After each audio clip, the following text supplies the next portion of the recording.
Good morning, and welcome to your business and digital. We are live doing all the tricks we do backstage before we get here or on stage, not even backstage at this point.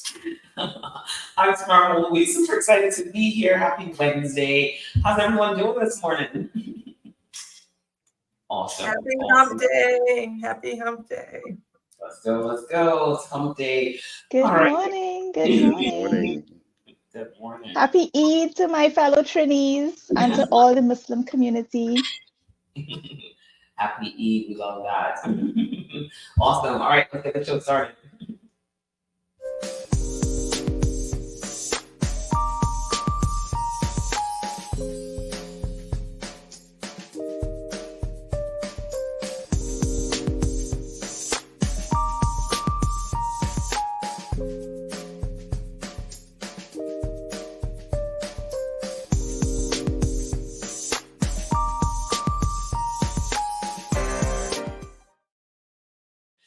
Good morning, and welcome to your business in digital. I am Samara Louie. I am super excited to be here with my amazing co-host. You know what we do? We bring together a true small business. We start off by having finance in the building, Andrew Ragu. We make sure we bring sales and pricing together with Michelle Gordon.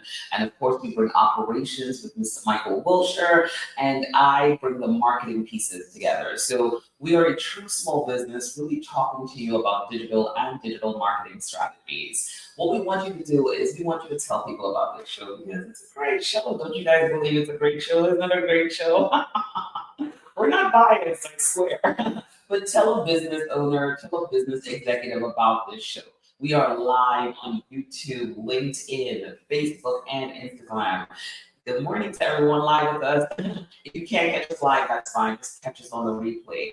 The other places you can find us, we are everywhere podcasts are found. We decided that, hey, we need to be everywhere. So tell a business executive about this show. What we're trying to do on this show is really connect those dots back to money in the bank, right? For those digital activities. We know that digital can be daunting. Sometimes you feel like you're putting out money and you're not seeing the return. We help you get to that place of seeing those returns. We want you to go back to your CFO and say, hey, you know what? Digital helped me increase my revenue by 10%, by 20% year over year.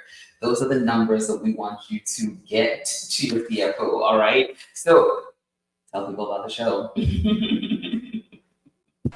Let's go. All right, so we're telling people about the show. We got our talk track down. We're moving through, we're moving on. All right, so recap of the last show, and thank goodness we are talking through the sales funnel, the funky sales funnel, the sales funnel where we're like, oh, everyone's like, what does it really mean? And we've been breaking down the points and getting to the point of the interest, right? In the interest stage, that's really going beyond just awareness. This is where you get to that potential customer to really learn more about the business and its offerings, right? But you're also making sure that you're providing them with information that kind of says, hey, this speaks to me. This is what I need to know. Is a consultation, is it a free resource, right? We talk about that, your action, the customer reaction, and then of course we talk about the KPIs that are associated with it, right?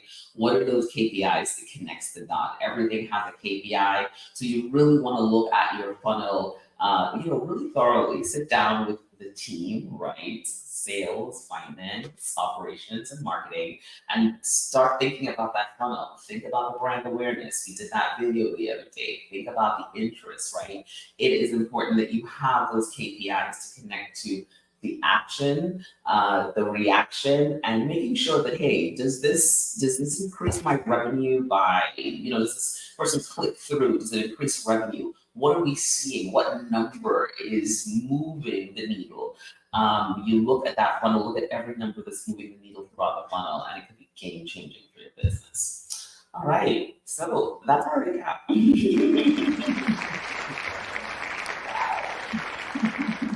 This phase, and we say every phase is important, but in this one, you're really getting to the like piece of the relationship. Do we like each other? We're dating, gathering data about each other to understand where the relationship needs to go. So it's really important to be intentional in this space. And from a sales perspective, something I said during last show is be prepared from this stage on to ask something, to what's your call to action. In this instance, we said, are they going to book? Invite them to download, invite them to share and comment. And that's your call to them. Let's see what their response is back to you. And is that aligning with those key KPIs that we talked about last show? So again, we keep referring to last show. Go back and listen to that as well as the others, because we're building upon each other. But I think this is a good testing place for our community to understand as you're building your relationship with the client, testing the waters, and to bring your toes a little bit more into your relationship to then figure out if it's right to take it to the next stage.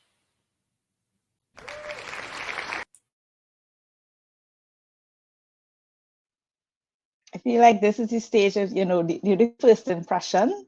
This is the first impression of you. And if you don't get it right, it could be hard to come back from a bad first impression. So it's important that you pay attention to what's happening in this space.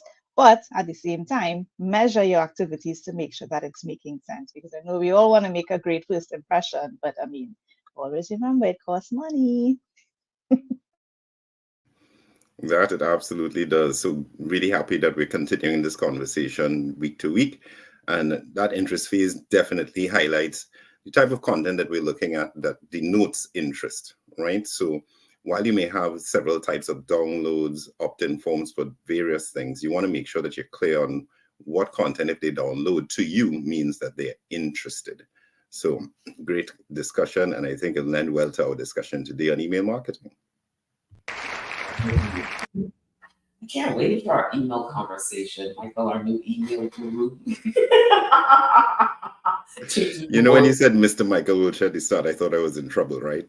I was just like, I couldn't help myself. I was just like, Mr. Roach. It just flew off my tongue.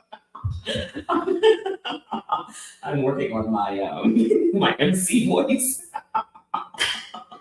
All right, let me stop playing. So, all right, so we have our hot topic segment. I'm super excited about this. Tell me.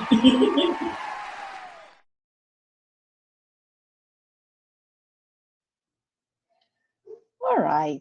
So our hot topic today is entertainment in your brand. So in this hot topic, what we're talking about is how entertainment is currently fueling the social media ROI engine.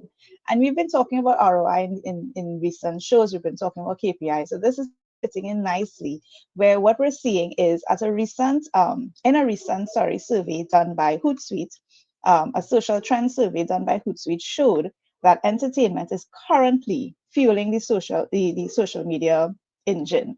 Consumers are saying loud and clear that after staying in touch with family and friends, the next reason why they're on social media is for entertainment. They want to be entertained and they want to mentally unwind.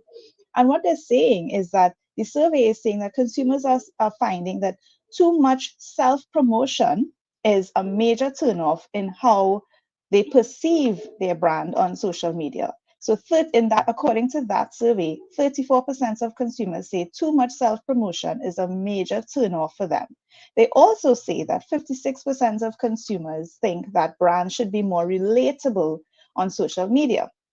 So what does that mean then? Well, it means that in 2024, according to this survey, they're saying that brands that publish entertaining content on social media, they'll get all the eyeballs, they'll get the engagement, and then they'll eventually take that market share away from others who are just posting about their products and services.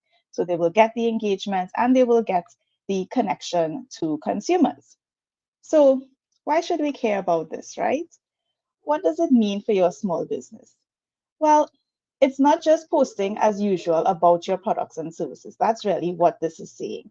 Even if you're a serious business like myself, where I always say that I don't know how to make my topic fun, even if you're in a serious space like accounting or consulting or any other type of serious business, there must be some sort of relatability in the brand and in the marketing. That's where the consumer is asking to be entertained a bit. That's where the entertaining comes in. So no need to be so serious all the time. Again, according to the survey. Now, this is where bigger brands, though, may struggle with this concept. So, as a small business, you can fill the gap to get that connection to the customer in whatever space that you are in. And connections can lead to sales. And what this is underscoring, it's underscoring the importance of what we're seeing here is the whole concept of personal branding coming back and how it impacts business. Because what consumers are looking for is that level of, oh, you're not so stiff and serious all the time and just always talking about business, but you have a little bit of personality as well. So if you're like me, who I'm in a serious business, I know this may sound weird and it may sound off-putting to make jokes and entertain about your business or in the business community. But I think the point of the survey is to say it doesn't have to be so serious all the time. You don't need to be making jokes or make a clown of yourself, right? But it could be simple things that show the not so serious side of you all the time. So, as Joker said in Batman, why so serious, son? Is entertainment in your brand?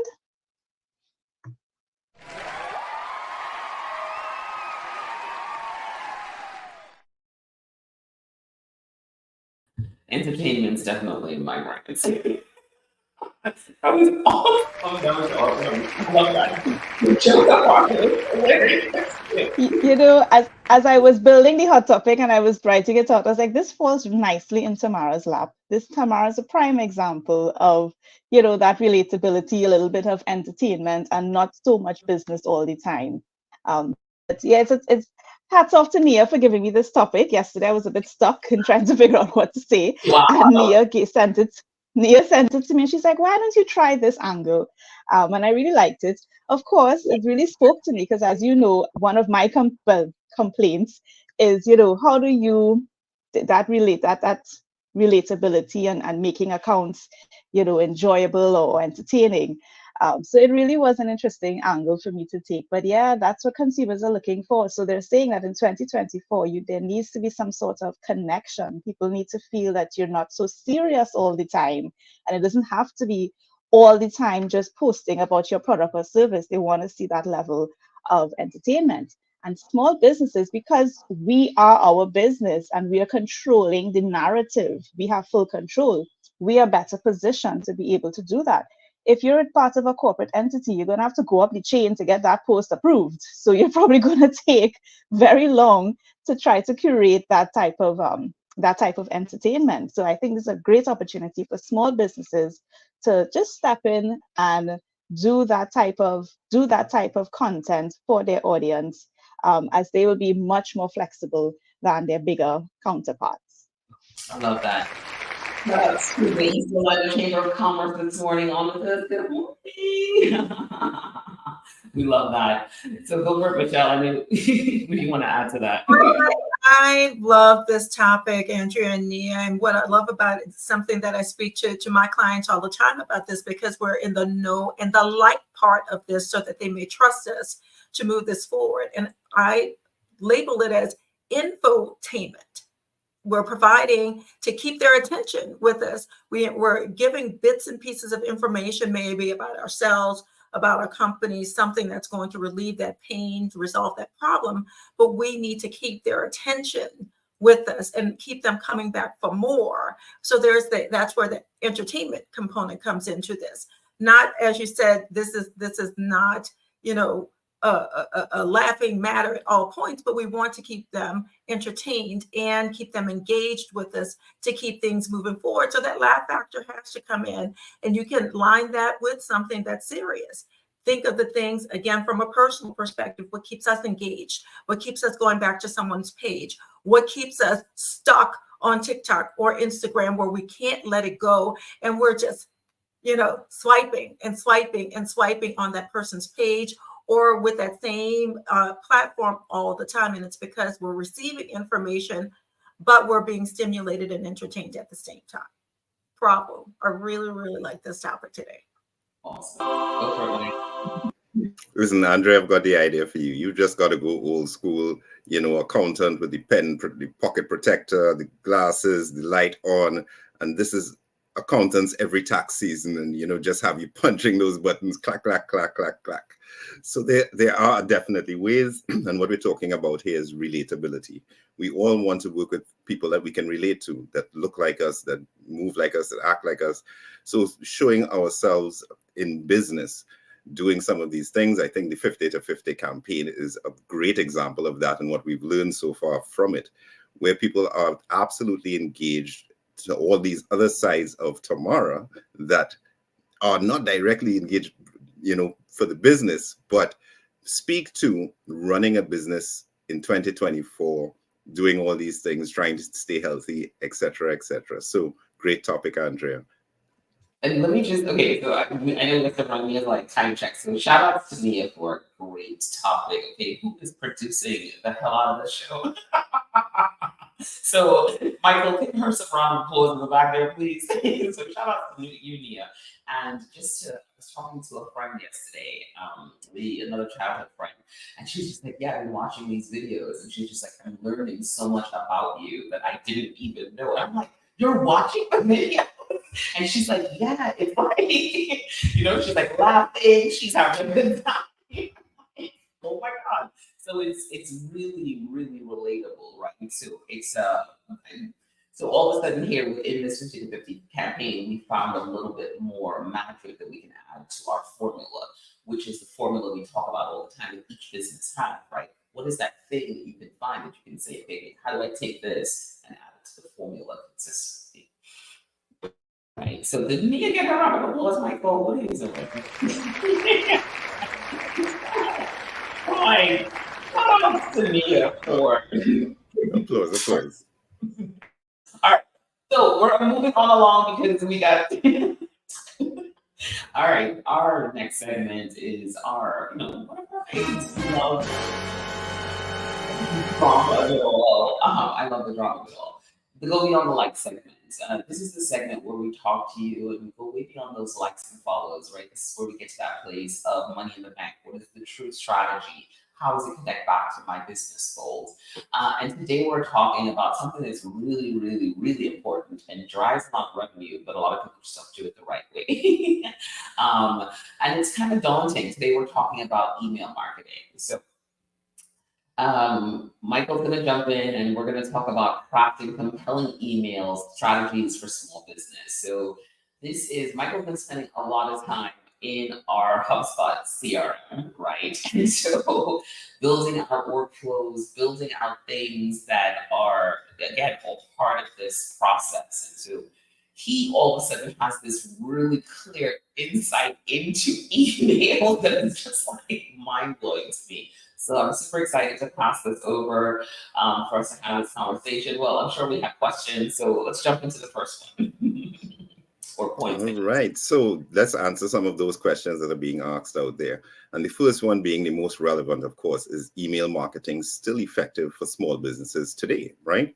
Well, absolutely, yes. It's absolutely still relevant, still effective. And here's a couple of reasons why it's still effective. Email is a direct connection. Your emails are going directly to your customers or your prospects' inbox.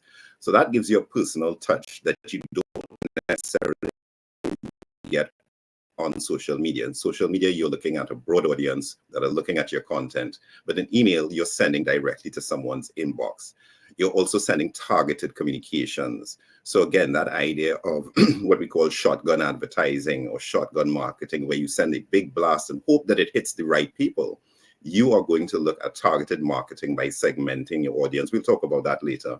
And sending targeted messages based on interest or activity on your real estate online. Also, email is one of the most versatile tools because you can use email for a number of different things. You can use it from promoting sales and events to sharing industry insights, news, and educational content. And it's absolutely cost effective for small businesses. So most email platforms run in about maybe the hundreds, low hundreds for a yearly subscription. So it's a really cost effective tool as well. and then the one that I know Andrea will like, email still boasts one of the highest ROIs per channel of anything out there in digital. And when I say highest ROI, what do I mean? Well, I've done some research, and you're looking at anywhere from $36 to $42 for every dollar spent in email. That's the ROI in email. And this is coming from a number of sources, HubSpot, etc. But yes, that's how bigger return you're going to get in HubSpot, in email. So you just want to make sure that email is absolutely still relevant for all of these reasons, cost effective and a high ROI. I don't think there's anything else you need to hear for that point to know that email is still very effective. What do you all think? I like it. I love and forgive me if I'm going to jump ahead a little bit, hoping I'm not, that it's key to something that we speak to often in this space, is to develop a relationship with your clients that's also offline. And this is a prime way, a key way to incorporate that into your strategy. A lot of what we speak here is digital and online, but offline is really important to maintain that relationship in case something happens in this other space. And it helps to nurture a relationship as well and progressively build or niche down with specific components of your audience in special ways. And as you said, Michael, lots of emails can go out, and it's such a cost-effective way to succinctly do what you want to do and build that relationship with your clients. So I like point one, and I like this topic today. Well, Mike, you already said I would like the point, Michael. You already said I would like it. So yes, I mean, it's still, the fact that it's still giving you such a high ROI, it's very cost effective. It's like having so many different conversations at the same time, and everybody's still feeling a bit of appreciation that, okay, there's a direct one-to-one. What I like about emails is the fact that even though you're probably sending the same email to different people, I think people like the idea of being to hit reply and know that they can speak to you, right? Hit reply and ask a question. I think that is a great pull for that. And well, if it's cost effective, well, kudos. Email also says that, as we've been talking funnel, right? Email also says that this person is further down in my funnel. They've been able to commit something to me, which is their email address. So something, their passive brand awareness, they're maybe in the interest phase. So maybe this person is in the middle of your funnel. And then I want us to think about our email behavior, right? Think about when you open an email. Sometimes I'm like, I opened this email. What drew me to it? Why do I open these emails? And then I'm like, why am I getting these emails? But then I go open it up, right? Because I'm like, I want to read this information. But the thing with email is that people are saying to you, when they give you their email address, I want to see you in my inbox at least once a month, right? Whatever the frequency is they determine. So they're giving you that go ahead, especially if you're not leaning in with a freebie. You are really getting that authentic email to say, hey, this person's interested. They want to continue to be educated, continue to go down the funnel, because again, buying cycle comes into it as well. Great points all around. Oh, I love working with this team, man. Now I see how tomorrow feels. Right. Okay. So that takes us to our second question. Relax. How do you build your email list without being spammy? So it goes back to relevant content, valuable content that's valuable to the reader. You want to collect your emails using free resources, updates. So you're looking at things like those checklists, those opt-in forms for discount codes, etc. Receive this white paper. And you want to place these opt-in forms strategically on your website or social media, wherever they can appear.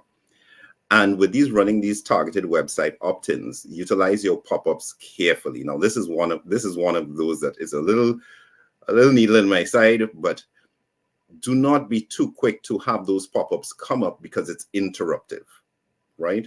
So I don't want to land on your website page and I've literally just started to scroll down the page and there's a big pop-up that covers nearly everything that says, give me your email and I'll do some tricks, right? So you've got to be smart about how you're using the opt-ins. understand we've spoken here about that customer journey. So understand that customer journey when they're on your website, when they're reading.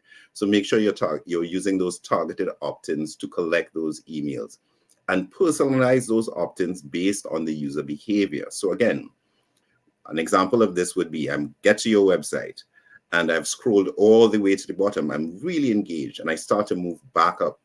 Anything that indicates I might be leaving that page might be a good time to say, well, let me send an opt-in form to pop up here to say, listen, if you enjoyed this, opt in and I'll send you more. So that's some ways you can look at building your email list and building a quality email list from the start. I'll pass it around the room to get thoughts here now. Oh, I'm gonna love this entire hour of this, because it leans into heavily components that I speak with my clients on as we speak about the conversation with the clients, what to do at different aspects of the sales journey, and think of the intention we speak about all the time in this room from a sales perspective. What part of the sales funnel are we in, and what are we seeking? What's the call to get the response that we're seeking? This for that. We see it all the time in our daily lives, especially in the retail side. Click here, give email address for 25% off. We get this for that. And that's what we're seeking here. And the lovely thing that Michael pointed out is the segmentation piece. We spoke about it on last show, or perhaps the show before, in utilizing your CRMs to segment your business and specifically targeting specific things to specific audiences, and taking the time to do the homework behind the scenes, so that as you are pulling people in and you're asking for things on a specific component of your sales cycle, a page in different areas of your business, maybe LinkedIn, maybe your website, maybe, in Instagram, pick a place where we're asking for a specific thing, we're able to segment it so that the system works for you and you're delivering specific things to that particular audience, so that you're not spammy, so that you're not overdoing it, and it's the right message at the right time. So I'm loving this. And for my community, remember, you're hearing this again. You've heard this before. This is not new stuff. It's application at the right part of your sales funnel. I just want to add, or at least challenge you a little bit, Michael. You mentioned you to segment based on their online behavior. Have they scrolled down and that? Can you give at least 2 ways that if somebody doesn't have a full functioning website right now and they're doing offline activities, how they can segment the emails that they collect, or how they could collect the emails and how they could segment? Well, QR codes are a great way offline to collect emails, right? So if you are at events and so on, you want to have some big QR code that people can scan. That's the easiest way to collect emails, because that sends them straight to your landing page or straight to your opt-in form. So it's as simple as that. In today's world, it's as simple as that. Use a big QR code and invite them with some text to say, hey, scan this, because especially if you're offline and you're out, that's more so a time when people are using their phones. Their phone is with them. They can pick up their phone, scan, and head straight to your content. Love you. I was like, oh, I can answer. You're like, no, I got this. I'm sorry, help me. No, this is everything. Getting those email addresses, especially, Andrea, because we're out talking a lot. That's the relationship builder there, right? So you are not just getting them blind, and that can happen too. We started to see, since we've been focused on our SEO, we started to see people now filling out our sign up for newsletter at the bottom at our footer, right? We don't have a pop-up, so we're like, ooh, okay. So that's someone that's coming in, got to the website, and just like, I want to hear from these folks, right? So that's a great thing. But when you are in front of someone, you are saying, hey, here's my checklist, or here's my quiz. The quiz is a great tool that we love for collecting those email addresses, because it gives them something as well. And again, it's not this freebie, it's information that said, hey, let me continue to educate you. So I just wanted to add that. So we're getting some feedback here. Yeah, I was trying not to get that time check from the so Yeah. but you said something great there, because blogs are a great way to get emails, right? Yeah. And just to highlight what we're talking about and where you put your opt-in form, if I publish a blog article, then I'd prefer my opt-in form to be somewhere near the end of the article to pop up, so that I know if the person has read that far. That's a good time to ask them that if you are good with this content, do you want to receive more in your inbox? So great way to collect emails, blogs. Love that. Thanks, Good Deb. morning, Debbie. How are you? The QR code is a great idea, and we're getting a round of applause too. So we love that. All right, so that takes us to the next question. You don't have a lot of time or design experience, and are there easy ways to create professional-looking emails for your business? Well, of course there are. There are a lot of email templates. Every platform comes with a whole host of email templates for different situations, from plain emails to event emails to all sorts of templates that you may want to start with. I'd encourage you to set your templates up first. Understand what templates are for sales. Understand what templates are for sharing information, so that it becomes a quick process. So let's say, as we were talking just now, your blog. If you wanted to send blog snippets of a newsletter with snippets of your content for the week, have that template set up beforehand, so that you are just adding information to the template and not working with design. Then within these platforms, a lot of these builders are what we call drag and drop builders, in that you will see an element, a video or a piece of text, and you can just drag and drop it where you would like it. Now, I would say from experience, the most used design options you're going to use is an image, a piece of text, and maybe every now and then a video, because that's going to impact deliverability. And I'm not going to get into the whole deliverability aspect, but you want to keep your email simple. I don't want to give away the next point, but you're looking at those templates. I would say start with those templates. Make sure you understand which templates are for which use. What's your template for newsletters? What's your templates for upcoming sales? What are your templates for events? And then you can refresh these templates every so often throughout the course of the year. So absolutely possible. And then there are free design tools, example like Canva. So I'll pass this to Mara first, since she's a design person, talk a little bit about what she thinks about it. Strategist first. No one ever opened the email that worked that they wanted to buy something from or follow and said, "Man, this is the ugliest email I've ever seen."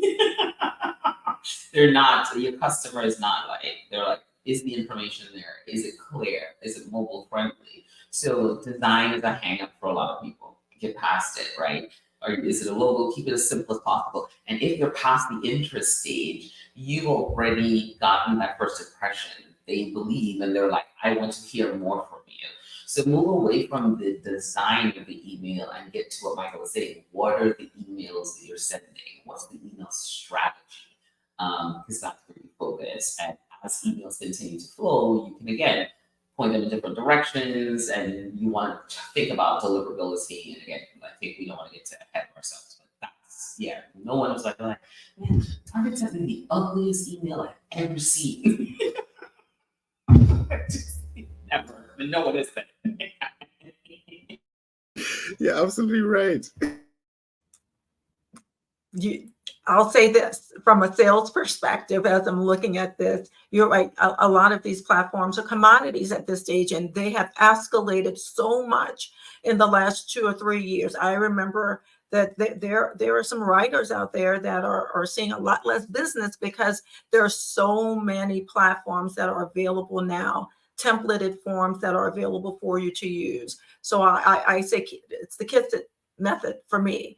As I speak to my clients, for you as a person that's purchasing and what you want to deliver to your clients, keep it simple, something that's easy to use, easy for you to incorporate into your world. Because as Tamara and Michael were saying, the important part is what are you delivering? And that's something that we're going to get into the next stage. But keep it simple for you and how you're going to deliver and incorporate it into your world on a daily basis or weekly basis.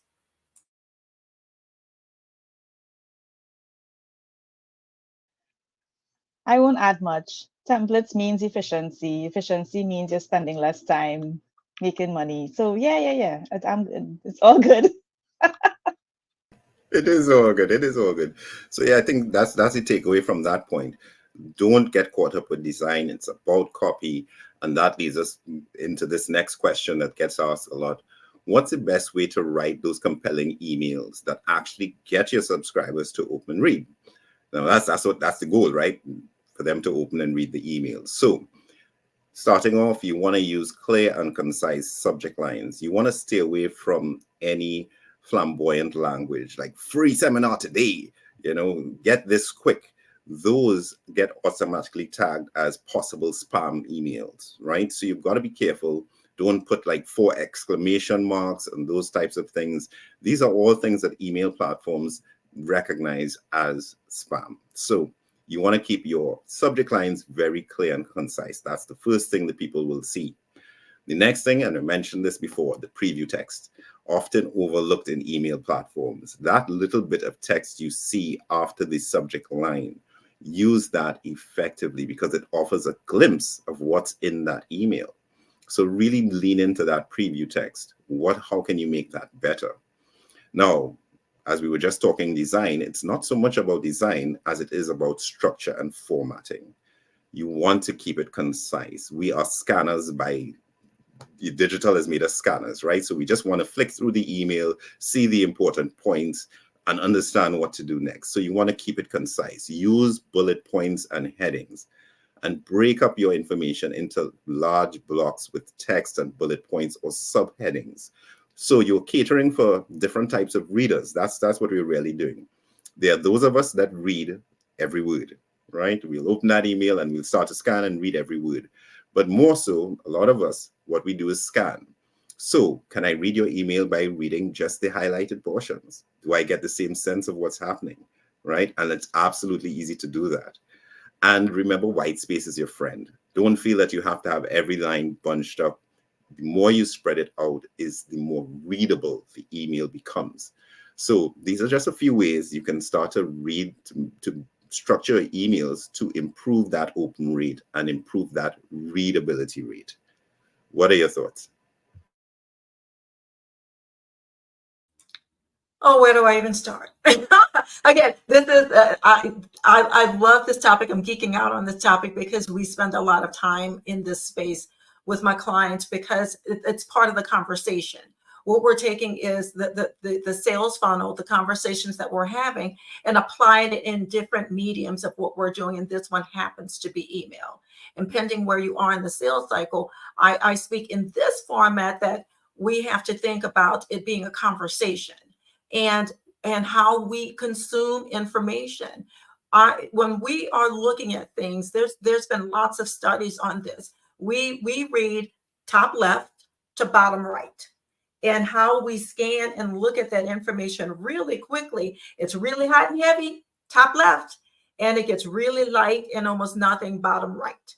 And so when we're consuming and looking at information in this respect, Michael is right. That subject line is really important. That preview text, how many of us even have that opened up there so that we can see that? And we dismiss quickly if it's too word dense, if there's not enough space, if it's too much for us to read. Tamara pointed out something, I think it was 2 shows ago, where when you're looking at something, and remember some of the keynotes that we get, 2-minute read. How often are we seeing something that's listed there? That what are we getting? So our time is valuable. We want to live in this microwave society, so we have to accommodate it in what we're doing. And always, what's our call to action in everything that we're talking about here?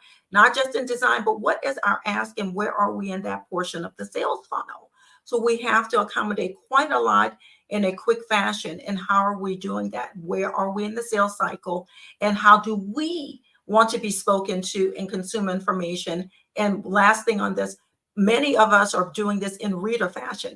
We will click onto something and have the system read it back to us. So whatever we're doing needs to also be conversational and be open to the ear as well, because it's not only being read, it's being heard.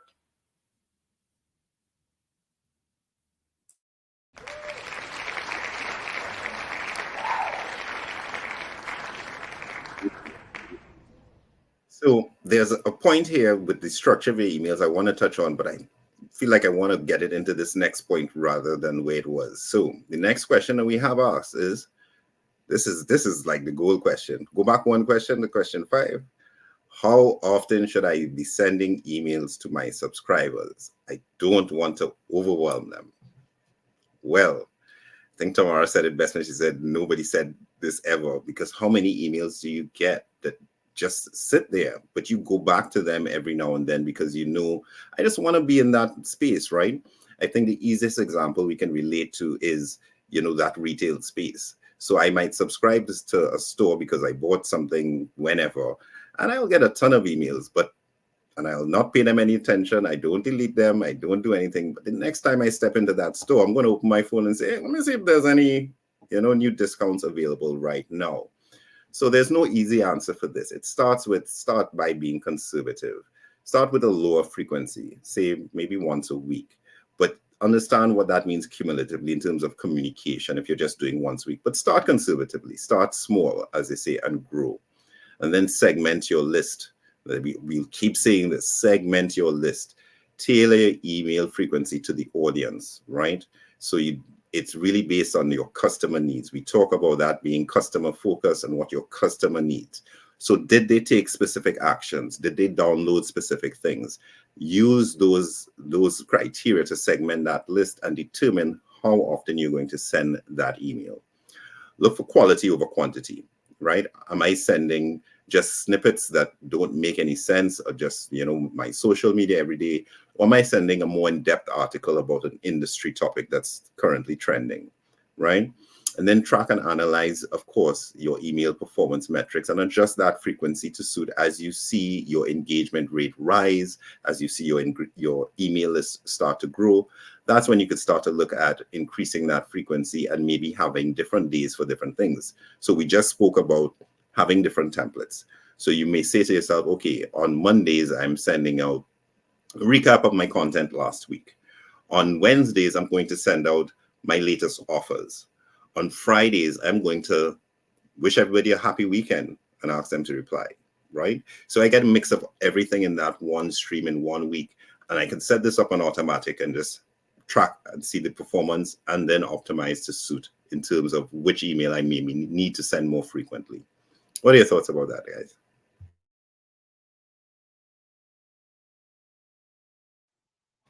I'm listening to it and I'm thinking, this is the part in the relationship or the getting to know you where you don't want to come across as too needy. You don't want to come across as every minute you're messaging and you're trying to connect to you. You want to have that nice balance of, here's some information, or how are you doing, right? As Michael said, 1 minute you're giving them something, next minute you're asking them, well, hey, how are things? I just want to, you know, we have this long weekend coming up. I hope you stay safe. I hope you have a good weekend. So I like that mix that you put across there. And you're very right, though, in the sense that even though the emails may not be opened right away, you know, it's still, you're still top of mind because you're in their inbox. They haven't deleted you. But when they're ready to hear from you and they're ready to think about that particular topic that you're talking about, they'll probably go to it. Because I have that behavior as well. I have a lot of emails that I save from people and I put them in a folder of that particular topic. And when I'm ready and I was like, oh, I think I want to see what this person says about this, I'll go to the folder and I'll binge the various topics that that particular person says. So I think that's quite a good point that you made, that, you know, even though it's not open, because I know one of the KPIs that we look at with emails is the open rate. So that's an interesting point that you raised there, that even though they're not opening it, you know, it still could be relevant.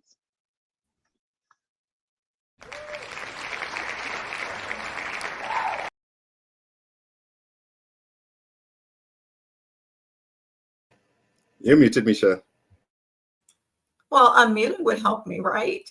I was saying one of the things that I think I'm going to invite our community to do, that I speak to my clients often in this stage, is when somebody's giving you their email address, they're giving you something that's important to them and it's a valuable component to your relationship. That's like giving up your phone number. You can't just call me or come ring my doorbell. don't want you like that. Don't want to invite you into my world like that. So when you do, give a little bit more information, and it could be appropriate for your business to have an intro email and say, here's how we're going to communicate, so that you know I won't be spamming you. This is the way we will do things. There'll be some educational components. I will periodically have an offer out, or these things, so that you are setting up the relationship of communication that you will have with them. Think that through and offer that up so that they understand when something's coming. Here's the type of cadence that you're going to communicate information to them, and that it won't be spammy. It won't be every day, but it will be something that will be worth their time and attention, and possibly saving for later. So don't fall and be shy about stating that type of thing. And then later on, when they've been a little quiet, we have all received the email that said, haven't heard, you haven't opened it in a while. Do you want to still receive this information from me? And that way it's a yes or a no, the call and response. And that helps you to keep your email list clean as well, and your conversion rate higher. I love that. I think one of the things we should think about when we get people's email addresses is at that point, the conversation is about them. It's no longer about you, right? It's no longer about your business goals. Those things are always at the forefront of your mind, but they're now, what are the hacks? What are the things that you give me in this email that allows me to do something different? So you're not needy, but you are that partner who is reliable, who's there, who's educating, who's supported, who's like, hey, here's this new thing. Here's this, if you were to do this, consider these things. So you're giving them things to feel like, this brand is really, man, every time when I turn around, they're there for me, right? They're there for me. I feel supported. And so less about you. So you really have to find that right mix of content, because once we are in our phones and once we've made the commitment as consumers, once we've made that commitment, we're now like, all right, cool, where it's me, it's no longer about the business, right? Correct. Absolutely right. So that takes us to the next point. What are some good strategies for segmenting your list to send more personalized emails? Now, I want to skip this. Clear call to actions. Tell your readers exactly what you want them to do next. Now, here's a caveat. There's some little caveats inside of here.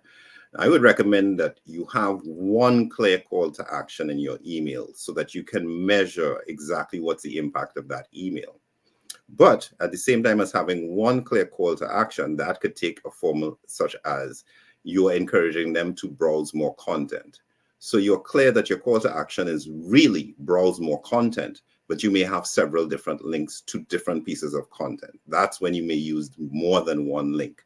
But you are absolutely certain that the absolute call to action, the overarching call to action is, of course, browse more content. Another way you can segment, of course, is by their behavior. Where did they sign up from? Did they sign up from, as Andrea asked earlier, an offline event? Or did they sign up on your website? Did they sign up on the homepage? Or did they sign up on the resource page or the services page, right? So you want to split and segment based on their activity, based on the interests. You may also segment on their past purchase behavior. So give me all the clients that have bought this in the last 6 months.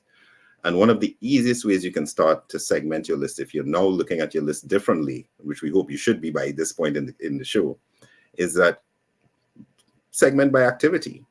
Who's opened emails in the last month versus who hasn't? The section that hasn't, you send them a re-engagement email. Hey, are you still there? Are you still interested? Would you still like to hear more? Don't be surprised if a lot of times they click yes and they still don't open the emails after a while, right? But it shows you they want you in their world. You're peripheral right now, but you're going to become the need soon enough. So these are just some of the ways that we can segment email. As I said, one of the easiest ways to start, if you're working with an existing list, look at that activity. Who's been active in the last 6 months or not? Thoughts, y'all?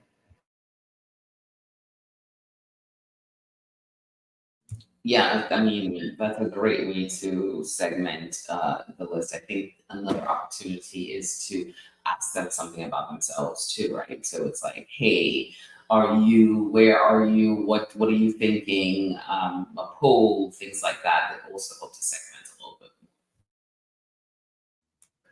So I know I want to get to our last point because we're running close, so we can wrap up things in final points. But the last one, of course, is this discussion would not be complete without discussing how you track the performance of your email marketing campaigns to see if they're actually driving the results you want. So we mentioned some of these things over the course of the show.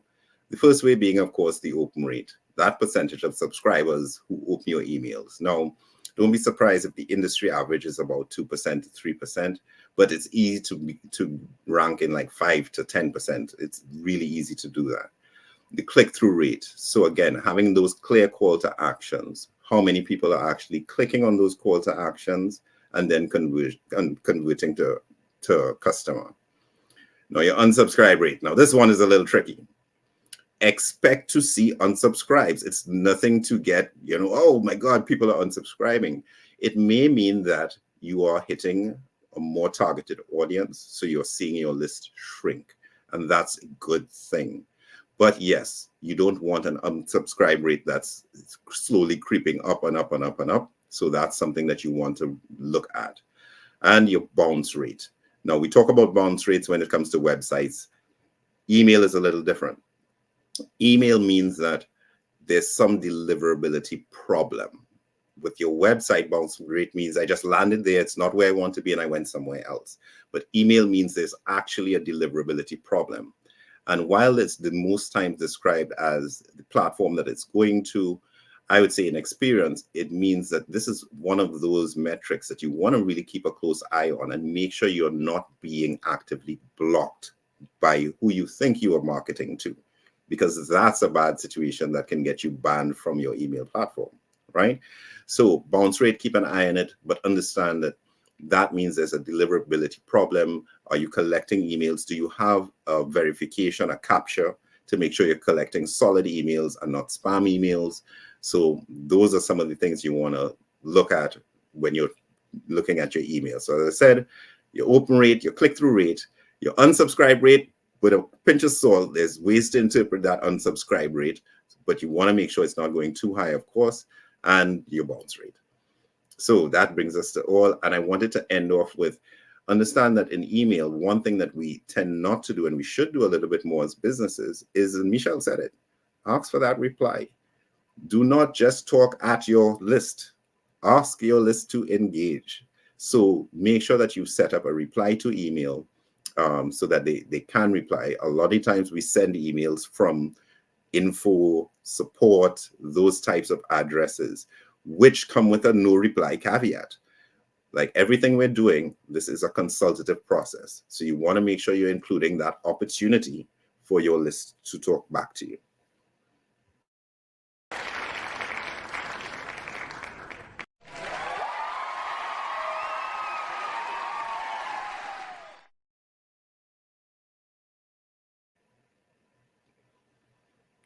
So I really enjoyed taking in this conversation and hearing from Mr. Email himself. I really loved how you broke it down.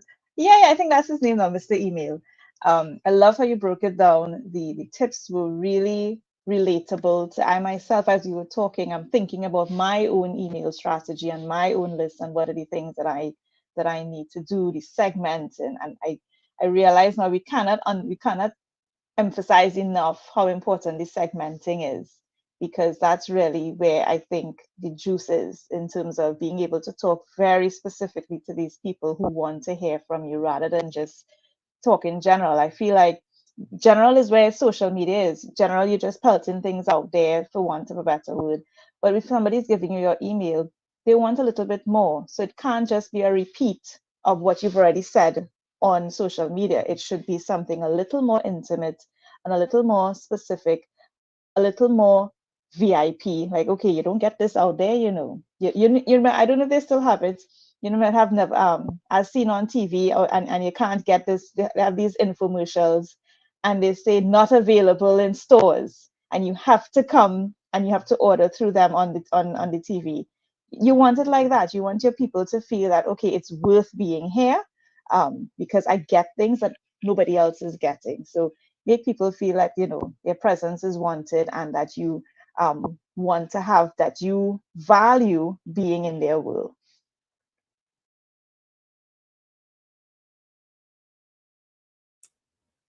Michael. Today you have, there was just so much. You ever go to a place to eat and either the menu or the buffet has so much of the good stuff that you really like that you just don't know where to go and where to start? That's how I have been feeling all this topic. And that this is from a Lanyard digital perspective for my community, for those that are here from a sales perspective. This is our jam. This is our place, because this really helps you to really understand and get to know, like, and trust your community, and to pull that thread a bit more, and to develop that relationship, and the intent that you have to have in this space, the planning that's required, the call to actions that are needed to move along, can all in marketing. When we are working it right, when we are thinking this through and inviting our community into our world and serving them up what they're exactly asking for to resolve that problem, cure that ill that they have, can be done in email marketing with the right intention. There's so much, and this was so robust.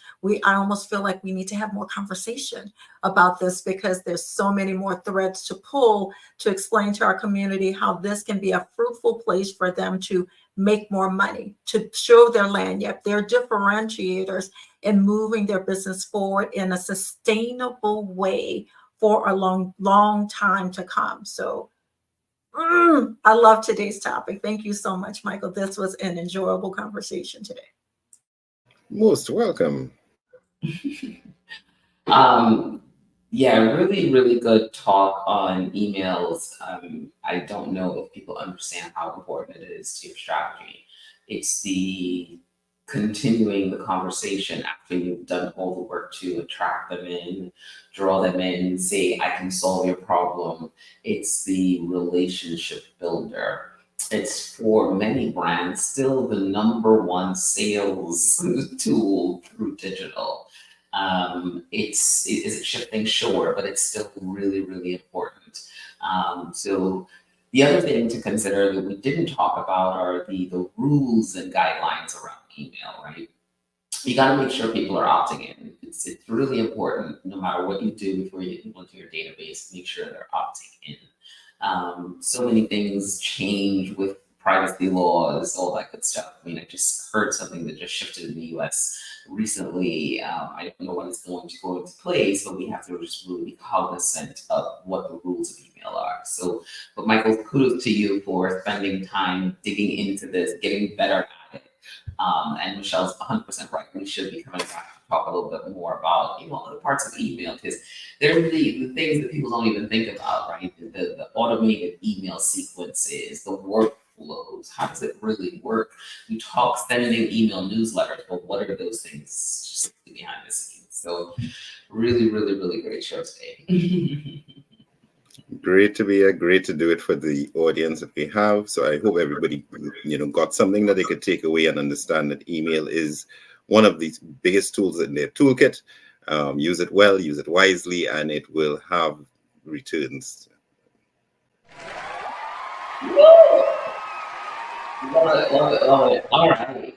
Well, man, I can't believe we made it to the end of the show. We were all just like sitting at the edge of our seats. This was really, really a good show. So thank you so much for joining us. But here's what we're going to tell you today. We're going to tell you how to connect with us. If you enjoyed this show, we want you to tell a business owner about this show. We want you to tell a business executive about this show.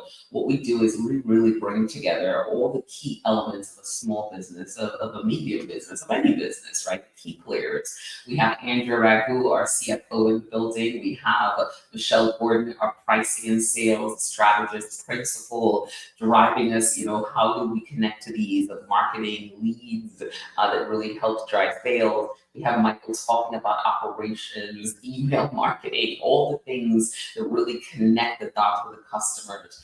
And Tamara and I talk a bit about the digital marketing, the KPIs, all the things. But we connect all these dots so that you can go back to the CFO and say, hey, here's how digital increased my revenue by 10%, by 20% year over year. We want you to go back to your digital marketing agency and ask the right questions, right? How does this connect back to my goals? Am I getting likes and follows, or am I getting everything that I need? So we are live on Mondays and Wednesdays on YouTube, LinkedIn, Facebook, and Instagram. If not, catch us on the replay. Also, we're everywhere podcasts are found. So definitely catch the show. We're always excited to be here with you guys. Have an amazing day. Take it easy. Thanks, Dean.